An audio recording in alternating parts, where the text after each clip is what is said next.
kali ini kita melakukan restoratif justice terhadap perkara penganiayaan yang lalu terjadi di Sekolah Budaya Bangsa, yang mana telah disepakati antara pihak terlapor dan korban mencapai kesepakatan damai.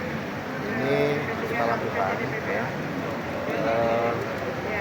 beserta unsur sekolah dan juga unsur dinas pendidikan, dinas sosial, dari PPA, kemudian juga Bapas, segala unsur, di mana sama-sama kita tempuh selain jalur hukum, tapi juga kita lakukan pemulihan secara psikologis, pemulihan secara material, dan pemulihan secara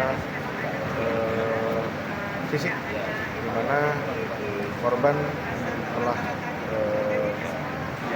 merelakan ataupun telah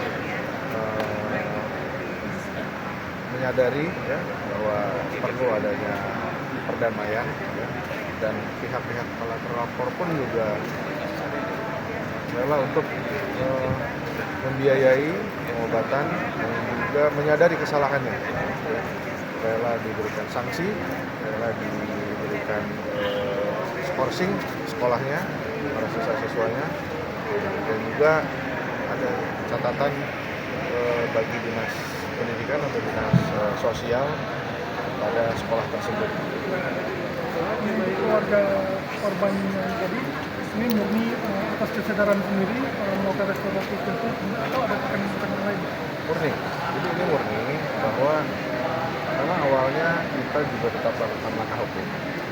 Selain melakukan langkah hukum, di sisi lain ini kita lakukan juga langkah mediasi. Jadi adanya kesadaran dan adanya kemauan dari pihak sesama pihak dari pihak korban, terlapor, akhirnya mereka bermediasi, mencapai kesepakatan. Tidak ada paksaan manapun, tidak ada tekanan manapun. Dalam poin restoratif justice kemudian ada disebutkan antara kedua pihak ini mereka bersepakat pelaku atau korban tidak mengulangi atau seperti apa? Ya, ada beberapa sejumlah poin-poin kesepakatan yang mereka sepakati, seperti memang beban biaya pengobatan yang disepakati, yang layak, yang masih rasional saya rasa, dan itu wajar, itu wajar karena memang patut bertanggung jawab juga dari pihak terlapor.